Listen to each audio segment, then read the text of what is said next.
Aujourd'hui, je vais te parler du syndrome qui touche toute la population, qui m'a également touché, qui t'empêche malheureusement d'atteindre tes objectifs en business, en investissement ou tout autre aspect de ta vie. Si tu ne connais pas ce format, c'est un talk, c'est-à-dire qu'il n'y a pas de coupure, qu'on va directement à l'essentiel où je te partage mon expérience, mes échecs, tout ce que j'apprends pour vraiment te le transmettre de la manière la plus pure qui soit. Donc assieds-toi, prends ton temps. C'est pas une vidéo de divertissement, mais vraiment d'éducation pour t'aider à avancer vers tes objectifs.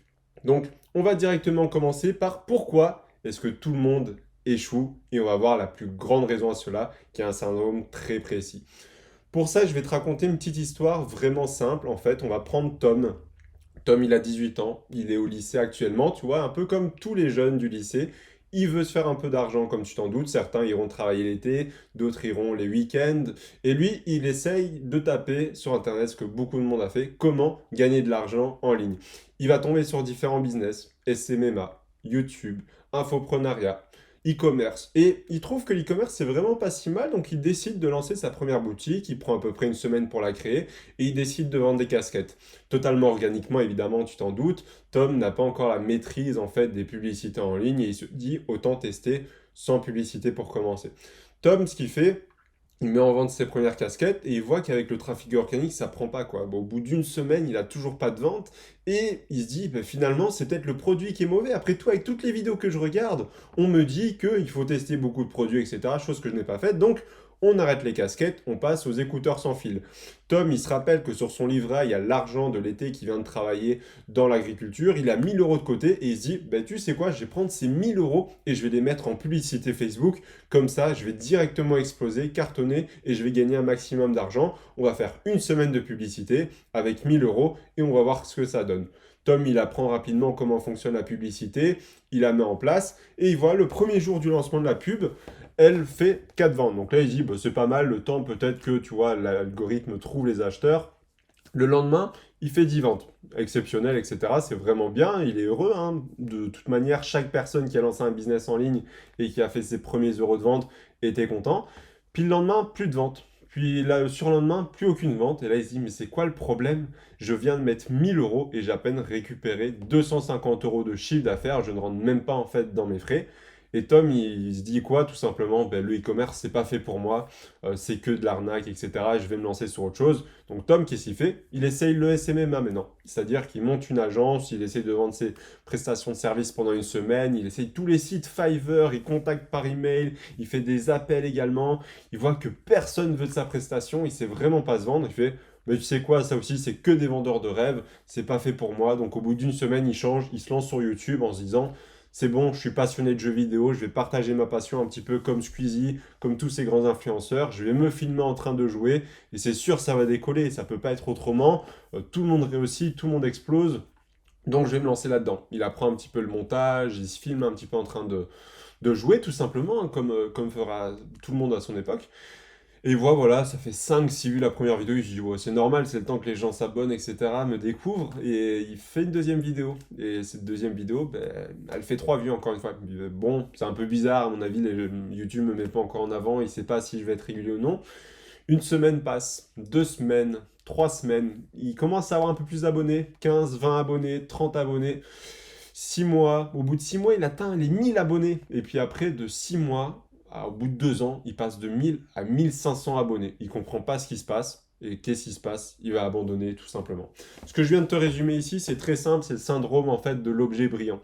Au début, il pense avoir trouvé l'Eldorado, donc c'est-à-dire qu'il va commencer par le fait, ben tiens, il y a une opportunité de business, je vais me lancer dedans. Puis après, d'un coup, il voit que ça marche pas, au moindre petite erreur, moindre petit échec, il fait putain, il y en a une autre, il faut absolument que j'aille dedans.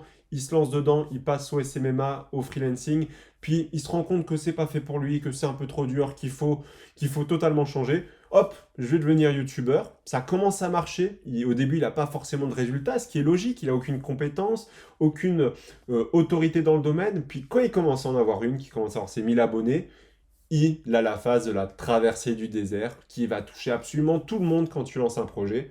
Et c'est là où la majorité des gens vont arrêter également pour aller vers un autre objet brillant, ce qui aura été son cas et ce qui aura causé en fait son échec. Son échec, il ne l'a pas causé parce qu'il n'a pas réussi, il a causé parce qu'il a changé trop tôt et il n'était pas prêt à la traversée du désert. Donc si je regarde mon téléphone, ne t'en fais pas, c'est que j'ai pris des notes parce que c'est hyper important en fait. Il faut savoir qu'aujourd'hui, c'est la majorité des gens et tu t'es peut-être même reconnu là-dedans. Peut-être pas dans le business, mais peut-être dans le sport, peut-être dans tes investissements, peut-être même, je dis n'importe quoi, dans tes relations, etc., etc. Il faut savoir qu'aujourd'hui, l'objet brillant touchera absolument tout le monde parce que c'est ta nature en tant qu'être humain d'aller toujours vers ce qui brille le plus et vers ce qui pourrait te rapporter le plus.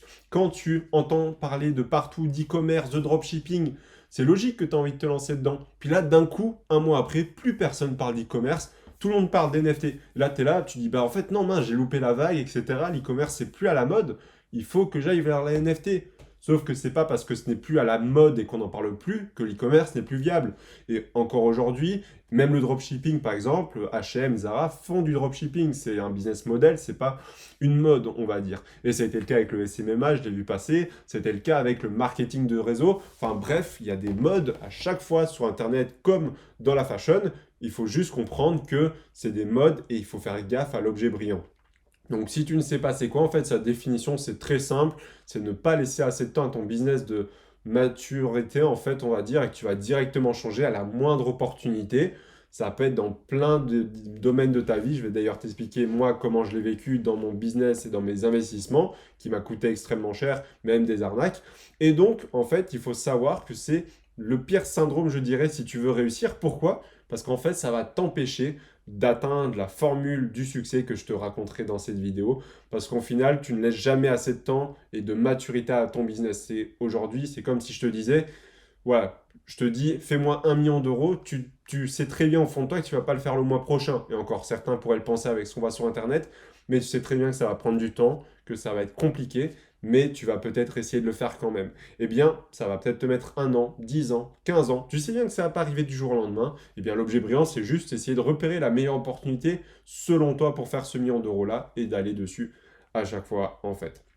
Mais donc, j'avais dit aussi que l'objet brillant touche tous les domaines de ta vie. Personnellement, ça a été autour du business, de l'investissement, comme je te raconterai par la suite. Tes relations, imaginons, tu as l'impression que ta copine, c'est pas la meilleure du monde et que tu as l'impression que celle-là, en fait, ça ira mieux pour toi. Donc tu changes, puis une fois que tu es avec, tu changes, etc., etc. Ou alors le sport, tu as envie de devenir athlète de haut niveau, tu fais un peu de foot, tu vois que c'est pas fait pour toi, tu passes au handball, tu vois que tu es bon, mais pas assez, donc tu changes, tu passes au basket, et au final, tu restes tellement peu de temps dans un sport, au final, tu ne peux même pas développer tes compétences pour savoir si tu es réellement fait pour celui-ci ou non. Et pour finir, tu te souviens de l'histoire de Tom qui, une fois arrivé aux 1000 abonnés, donc ça y est, ça commence à prendre, il commence à rentrer dans la traversée du désert. Si tu ne sais pas c'est quoi, c'est une période tout à fait logique quand tu montes ou que tu crées un projet.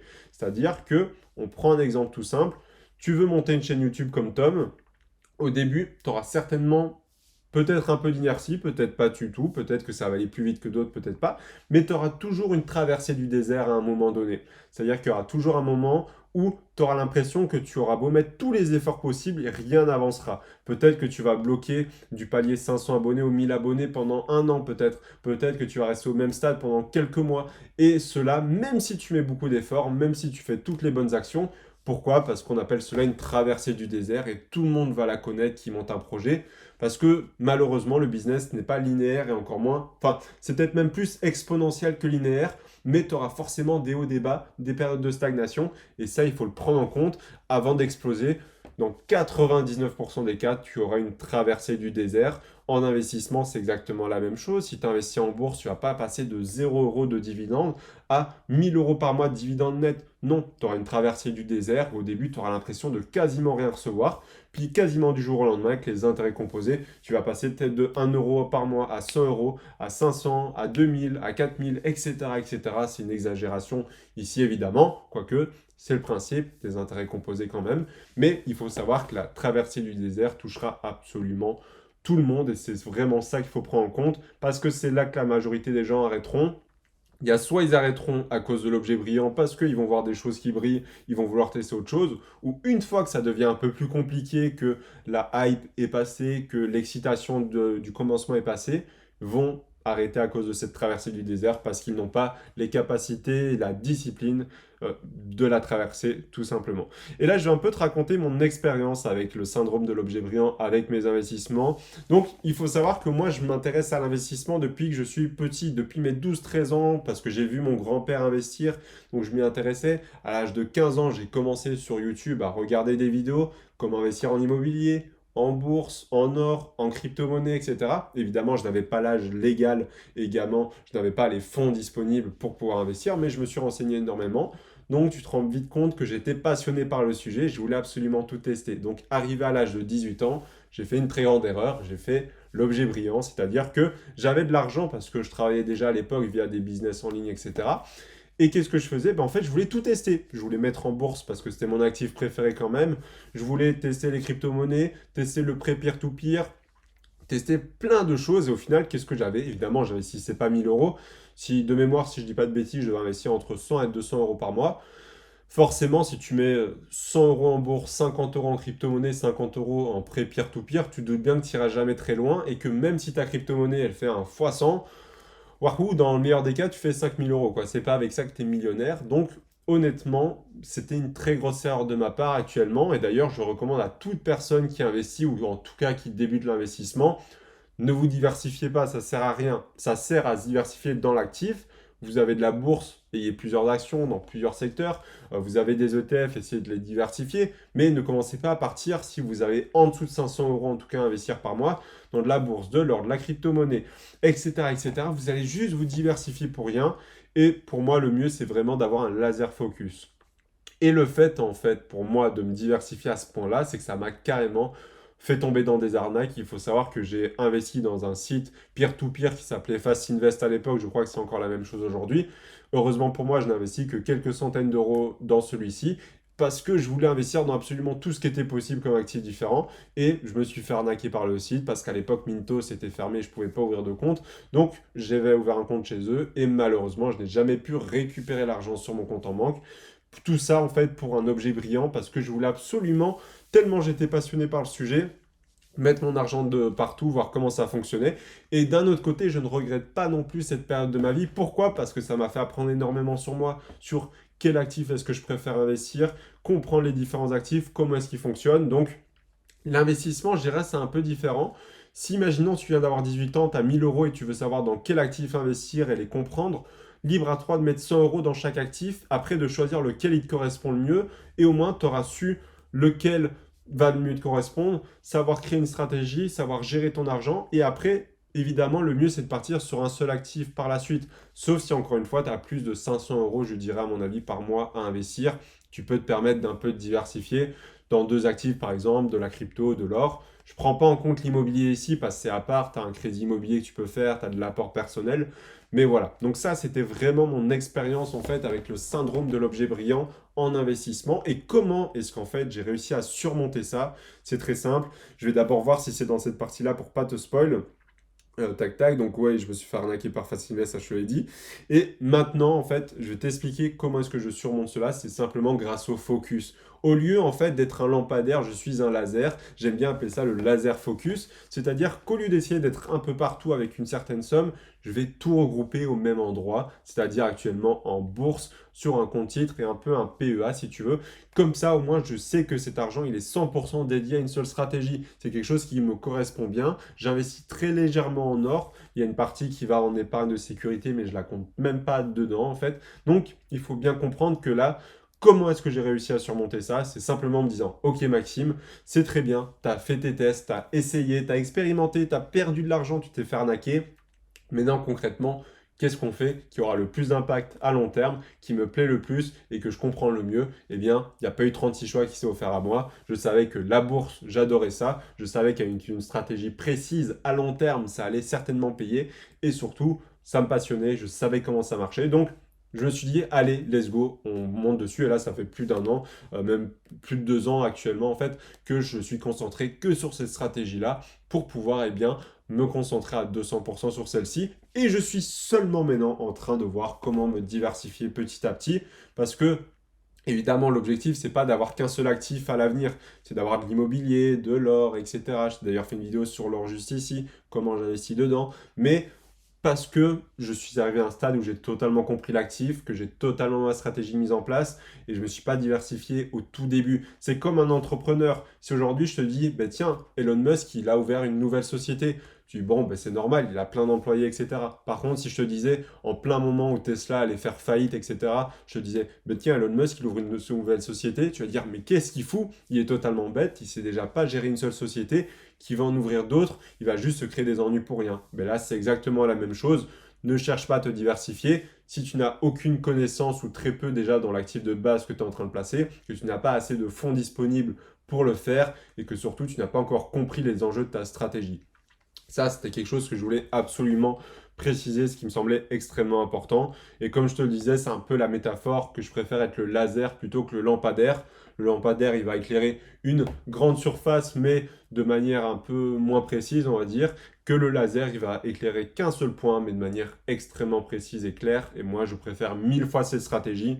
À toi, évidemment, de choisir la tienne. Je vais boire un petit coup avant de passer sur mon expérience de l'objet brillant au sein du business. Donc, ça, c'était un peu plus tôt dans mon parcours, j'ai envie de dire. Encore une fois, de par hasard, c'était au tout début de mon parcours d'investisseur, pas d'investisseur, mais ici d'entrepreneur. Donc, je vais un peu te raconter l'histoire. Il faut savoir que de mes 14 ans à récemment, là, jusqu'à l'année dernière, donc jusqu'à mes 20 ans, je faisais du sport de haut niveau, en VTT notamment. Mais il faut savoir que j'ai toujours été un grand sportif, même aujourd'hui, je fais du sport 6 fois par semaine entre musculation et boxe anglaise. Et j'ai toujours aimé la compétition, etc. Et forcément, qui dit sport de haut niveau et compétition, dit s'entraîner, s'améliorer pour pouvoir performer. Et évidemment, au même moment, qu'est-ce qui se passait? Je rêvais de monter un business en ligne, j'essayais de monter des business, e-commerce, notamment SMMA, peu importe. Et donc, qu'est-ce qui se passait premièrement? C'est que déjà, entre le sport et le business, j'arrivais jamais à bien jongler. C'est-à-dire que pendant 6 mois, je me mettais à 200% sur le sport, je me disais c'est bon, je vais performer, je vais m'entraîner. Mais j'adorais le business aussi, mais je devais le délaisser. Donc qu'est-ce qui se passait? Eh bien tout simplement, au bout de 6 mois, je me dis ben, j'ai plus fait pour le business, il faut absolument que je retourne dessus. Boum, je revais dessus, je laisse totalement le sport de côté pendant 6 mois et vice-versa, petit à petit tu te rends bien compte que c'est pas tenable, hein, parce que si tu veux réussir dans un projet, comme je te le disais juste avant, le temps et le focus et la discipline est essentiel. Et là, malheureusement, je n'avais aucune de ces choses-là parce qu'au bout de 6 mois, je changeais à chaque fois. Donc, j'ai pris une décision extrême, c'était de me consacrer uniquement au business et non plus au sport. Évidemment, je le faisais encore en loisir, mais beaucoup moins intensivement. Et ça me permettrait de résoudre ce premier problème de l'objet brillant qui était entre le sport et le business. Mais ça ne s'est pas arrêté là, tu peux t'en douter. Dès que j'ai décidé de me consacrer totalement au business, eh bien, encore une fois, l'objet brillant a fait son apparition. C'était pas exactement l'objet brillant, mais il y a quand même une partie de celui-ci qui entre en jeu. Donc, dès l'âge de 15 ans, je monte un e-commerce autour de la casquette. C'est marrant, hein, parce que l'histoire de Tom tout à l'heure, elle est assez relative à la mienne, hormis sur la chaîne YouTube. Je monte un site e-commerce parce que je me rends compte que c'est comme ça qu'on investit, enfin pas qu'on investit mais qu'on monte un business, etc. C'est le premier pas vers l'entrepreneuriat que je connais.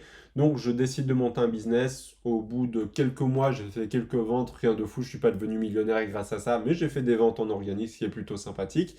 Et je me rends compte que c'est pas ce qui me plaît. J'ai pas envie de gérer la logistique, le service client, j'ai pas non plus envie de gérer tout l'aspect recherche de produits autres, c'est pas ce qui me plaît. Par contre, ce qui me plaît, c'est le marketing digital, promouvoir le produit et le vendre. Qu'est-ce que je fais? Je décide de monter une agence SMMA, plutôt du freelancing autour du marketing digital. Et là, je fais 1 an, 2 ans, j'ai quelques clients, rien de bien fou, tu vois, mais ça commence un peu à prendre. Sauf qu'honnêtement, ça ne me plaît plus. Faire du B2B, donc du business to business, donc vendre à des entreprises, ça ne me plaît pas. J'ai pas les bonnes capacités, je trouve. Et qu'est-ce que je fais? Eh bien, je décide d'arrêter pour lancer le business que je suis en train de lancer depuis plus d'1 an aujourd'hui et qui, lui, me passionne réellement. Je pense que je vais continuer là-dessus à long terme. Mais j'ai quand même eu cet objet brillant de passer du e-commerce à une opportunité, à une autre avec le SMMA, à une autre avec YouTuber, même si je pense que là, honnêtement, comme j'ai bien compris cet aspect-là, ça sera fini d'avoir cela. Mais donc, tu vois que honnêtement, j'ai eu cet aspect, cet objet brillant absolument de partout. Même dans le sport, hein, je suis passé du tennis au football, j'ai pas fait de hand, enfin si en association, mais à la boxe anglaise maintenant, tu vois. Donc, honnêtement, j'ai eu cet objet brillant pas mal de fois dans ma vie. Évidemment, il ne faut pas confondre objet brillant et pivot, c'est-à-dire que, par exemple, passer de e-commerce à freelance, c'était un pivot, parce que ça ne me plaisait plus, c'était un peu moins pour l'opportunité. De youtubeur, enfin du coup de freelance à youtubeur, c'était un pivot aussi, parce qu'évidemment, le but, c'est pas non plus d'être entêté dans quelque chose qui ne marche pas ou qui ne te plaît pas, mais ne pas avoir l'objet brillant non plus, de voir parce que c'est à la mode l'e-commerce de te lancer là-dedans, de voir ensuite que c'est à la mode d'être freelance donc te lancer là-dedans, puis tu vois que maintenant c'est être dans les NFT qui est à la mode donc se lancer là-dedans. Évidemment, il faut avoir une part aussi de tout cela, mais c'était un peu ça mon histoire avec, si tu veux, le fait de l'objet brillant dans mon business. Donc, là, ce que j'ai fait, c'est que j'ai tout fait, mais pas de résultat. Donc, il fallait que je fasse une décision importante, c'était choisir. J'ai choisi la vidéo YouTube et ralentir drastiquement le sport. Et comme un investissement, en fait, j'ai décidé de faire un focus entièrement sur YouTube, ce qui était vraiment le plus important à faire selon moi. Et avoir une vision long terme pour pouvoir traverser le désert de manière beaucoup plus tranquille. Même là, tu vois, je suis encore dans cette phase de traversée du désert. J'ai pas encore 100 000 abonnés. Je décolle pas encore sur toutes les vidéos, même si les dernières commencent à bien marcher. Évidemment, cette traversée du désert, je l'ai connue. Il faut savoir que ma chaîne a quand même bien monté au tout début, c'est-à-dire fin 2021, si je dis pas de bêtises, début 2022.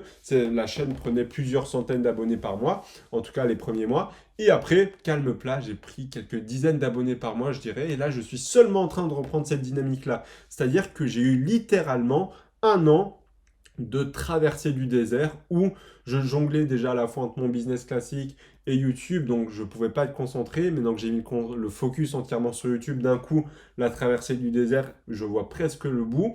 Évidemment, il y en aura encore par la suite, etc. Mais comme j'ai une vision long terme, c'est-à-dire que je ne vise pas le mois prochain, mais vraiment l'année prochaine, dans les 3 à 5 prochaines années, les déserts sont beaucoup plus simples à passer. Tu te doutes bien que la personne qui veut être millionnaire le mois prochain ne tiendra jamais les traversées du désert. C'est généralement elle qui aura le plus tendance à avoir le syndrome de l'objet brillant. Mais donc, cette traversée du désert, je l'ai eu, business, sport, et là encore actuellement, même si je suis sur la fin. Donc, le fait d'avoir une vision long terme, c'est peut-être la meilleure chose qui peut t'arriver parce que ça va t'empêcher d'avoir et de penser à cette traversée du désert tout le long.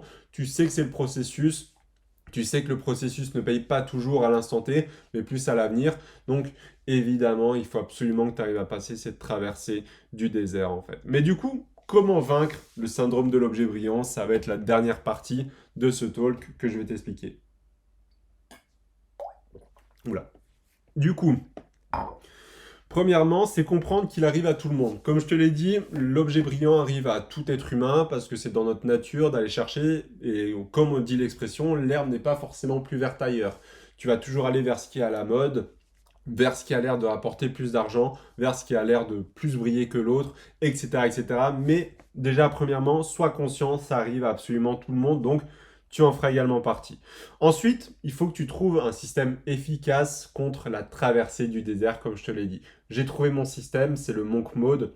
Si tu veux savoir comment ça fonctionne, je t'ai également fait une vidéo juste ici, un talk de 50 minutes sur le sujet, où je t'explique vraiment concrètement comment le mettre en place, comment est-ce qu'il se passe. Et moi, ça a clairement fait un game changer en fait dans mon business, dans ma vie, parce que c'est ça qui m'a permis notamment de passer cette traversée du désert. Mais surtout, je vais te raconter un peu une histoire et tu vas me dire ce que tu en penses. On a d'un côté Gilbert, boulanger, 20 ans, il vient d'arriver sur le monde du travail. Et on a de l'autre côté, on reprend notre Tom, 20 ans maintenant, qui monte des business en ligne. Gilbert, il a 20 ans, du coup, il vient d'entrer dans le monde du travail, il sait absolument ce qu'il veut. Lui, c'est monter des franchises de boulangerie, devenir le meilleur boulanger de sa ville, de sa région, même du pays. Donc, il travaille toute sa vie vers cet objectif. Il bouffe pain, il travaille pain, il apprend pain. Donc, c'est-à-dire que toute sa vie est dirigée que sur ça, devenir le meilleur boulanger. Il sait que ça va pas arriver du jour au lendemain. Il sait que ça va être compliqué parce que personne de sa famille ne l'a fait. Mais il croit vraiment à cet objectif et il va travailler tous les jours. Il va apprendre comment travailler le pain, comment améliorer sa farine, comment sélectionner les meilleurs ingrédients, comment cuire son pain parfaitement. Et de l'autre côté, on a Tom, 20 ans. Son seul objectif, c'est faire de l'argent. Voilà, il ne sait pas vraiment comment faire. Et il est prêt à tout essayer. Donc, il va faire de l'e-commerce pendant un mois. Il va voir que ça ne marche pas. Il va faire du freelancing. Il va voir que ça ne marche pas. Il va changer. Il va faire YouTube pendant un mois. Il voit que ça ne marche pas. il va changer. Il va commencer à monter un business de vente de e-book sur Etsy. Pendant un mois, il voit que ça marche pas. Il va changer. Et il va faire ça pendant des mois, des années. Il va tester plein de business différents. Et donc, ce que j'aimerais te poser comme question, c'est selon toi, quelle personne des deux va le plus réussir et va notamment réussir à passer la traversée du désert, va réussir à passer le syndrome de l'objet brillant, va réussir à monter peut-être un business à long terme et gagner plus d'argent. Alors on ne sait pas, peut-être que Tom va réussir à trouver la perle rare, arriver au bon moment avec beaucoup de chance et monter un gros business. Ça peut arriver, hein, il y a des exceptions, mais la règle, enfin l'exception ne fait pas la règle, ou plutôt l'exception confirme la règle. Ou alors, est-ce que c'est Gilbert qui, lui, va dédier toute sa vie vers cet objectif-là? Mais je pense honnêtement qu'il y a beaucoup plus de chances que Gilbert arrive à devenir le meilleur boulanger du pays, à créer des franchises et tout simplement à devenir le meilleur boulanger du pays parce qu'il aura mis les efforts, il aura une vision très forte à long terme, c'est-à-dire qu'il sera prêt et préparé aux traversées du désert parce qu'il sait que ça ne sera pas facile, mais il est dédié sur un seul et unique objectif et toute sa journée et toute sa vie va être dédiée à ça. Tom, quant à lui, il veut juste faire de l'argent, donc il n'a pas de passion qui l'anime dans chaque business qui monte. Il voit un peu et il suit les modes sur YouTube. Dès qu'il voit que c'est en train de changer, il suit un peu le courant. Dès qu'il voit que ça marche pas, ben forcément il n'est pas animé, il n'est pas passionné, donc il change un autre business parce qu'il se dit finalement pourquoi se prendre la tête? Il y a plein d'autres choses que je peux mettre en place. Évidemment, la probabilité que Tom arrive à monter un business florissant sans passer par la traversée du désert, en étant au bon moment, au bon endroit, sans les bonnes connaissances, parce qu'il aura fait qu'un mois le business, sont extrêmement minimes, donc ne tombe vraiment pas là-dedans. C'est vraiment la pire chose à faire, en fait, ce que je peux te conseiller. Donc la clé pour réussir, en fait, elle est simple. Il suffit d'associer trois éléments, c'est ce que je te disais tout à l'heure. Il faut que tu associes la discipline, le focus et le temps. Si on reprend le même exemple de l'histoire juste avant, si on prend Gilbert, la discipline, tous les jours, il va travailler sur comment améliorer son pain. Il va s'entraîner à la cuisson, il va s'entraîner à pétrir la pâte, il va s'entraîner à peut-être bien designer sa baguette. Il va également avoir un focus, c'est-à-dire qu'il va apprendre toute sa journée, il va être dédié vers sa boulangerie, vers son professionnalisme, vers l'éducation, vers la baguette. Et enfin, le temps, il sait que ça ne va pas se faire du jour au lendemain, Gilbert. Il va y laisser quelques mois, quelques années, quelques décennies peut-être même pour réussir. Donc, il va associer tous ces éléments-là. Évidemment, il faudra peut-être un peu de chance également, mais tu t'en doutes, ça va grandement l'aider à sa réussite et il a énormément de chances d'y arriver. On prend de l'autre côté, Tom, discipline, certes, il veut gagner de l'argent, il se renseigne un peu tous les jours, mais en termes de business qu'il lance, il a la discipline, on va dire qu'il a, hein, il travaille peut-être tous les jours dessus. Par contre, en termes de focus, c'est pas du tout ça. Il est toujours à la recherche de nouvelles opportunités. Il va toujours chercher un petit peu qu'est-ce qui peut potentiellement plus me rapporter d'argent sans vraiment regarder ce qui l'intéresse. Et enfin, en termes de temps, il en a absolument pas. Il laisse un mois maximum à chaque business qu'il fait. Là, dès qu'il y a la traversée du désert qui arrive, il arrête. Donc honnêtement, c'est vraiment pas lui qui respecte cette formule-là. Donc, pour comprendre pourquoi peu de personnes réussissent, je t'ai fait un petit schéma ici. Enfin, je t'ai fait une petite des approximations. On va dire déjà que sur 100%, 90% des personnes ne se lanceront jamais dans un projet. Business, investissement, peu importe. Dans ces 10% qui se lancent, seulement 65% arrêtent dès les premiers échecs. Enfin, déjà 65% arrêtent dès les premiers échecs. Comme Tom, s'il y a un problème de SAV qui ne veut pas gérer ça, il arrête. S'il y a un problème de client, il arrête. S'il voit qu'il ne trouve pas de client au bout de 5 jours, il arrête. Donc 65% arrêtent dès les premiers échecs. Ce qui veut dire que sur ces 100% de personnes à la base, il ne reste plus que 3,5%. Sur ces 3,5%, 90% ne tiennent pas la traversée du désert. C'est des approximations évidemment, hein, mais on peut dire que c'est à peu près ça les chiffres. C'est-à-dire qu'ils vont monter un business, un projet, puis au bout de un mois, un an, dès qu'ils voient que ça ne décolle pas, que finalement c'est plus dur que prévu, qu'ils mettent les efforts mais qu'ils n'ont pas de résultat, ils vont totalement arrêter. Donc, il va nous rester plus que 0,35%. Et sur ces 0,35%, 80% n'auront pas la bonne exécution, la chance, elle a un rôle même si elle est minime, ou la bonne idée. C'est pas parce que demain tu vas commencer à taper avec des coups de marteau dans le sol que tu vas réussir à trouver du pétrole. Déjà, si tu commences avec une pelle, ça ira beaucoup mieux. De deux, c'est pas sûr que tu as un puits de pétrole juste en dessous de où te creuse. Et en plus de ça là, si tu as la bonne idée, c'est-à-dire que tu utilises plutôt des machines, tu auras la meilleure exécution. Donc évidemment, à la même image. Il faut absolument que tu aies la bonne exécution, le grain de chance qu'il faut et également la bonne idée parce que si honnêtement ton idée ne vaut absolument rien, ça ne servira pas à grand chose. Et donc, il va nous rester ici 0,07% qui réussiront leur projet classique. Hein. Ils ne vont pas forcément devenir multimillionnaires, ils ne vont pas forcément créer de grosses entreprises, mais juste ils vont réussir un projet, devenir freelance, bien gagner leur vie avec, devenir youtubeur, etc., etc. Ça fait 7 personnes sur 100, hein, concrètement. Non, même pas, ça fait même pas 7 personnes sur 100, excuse-moi, j'ai dit n'importe quoi, ça fait 7 personnes sur 10 000, si je dis pas de bêtises, je fais les calculs rapidement, donc n'hésite pas à me corriger en fait dans ma tête, dans les commentaires, excuse-moi. Mais au final, c'est intéressant parce que tous les entrepreneurs qui ont réussi, ils ont été focus, ils n'ont pas eu d'objet brillant. Elon Musk, il a lancé Tesla, enfin PayPal au début, puis il a racheté Tesla. Il a travaillé jour et nuit dans sa boîte, il y a cru. Quand il était au bord du gouffre, eh bien, il a tout essayé pour sauver Tesla, chose qui a marché. Steve Jobs, la même chose. Jeff Bezos, il a lancé Amazon, personne ne croyait en lui, il l'a pourtant fait. Donc honnêtement, pourquoi toi tu n'échapperais à cette règle en fait, tout simplement. Et j'ai écrit une dernière phrase pour résumer ça, entrepreneur, tu peux mettre tout ce que tu veux derrière, même investisseur ou autre.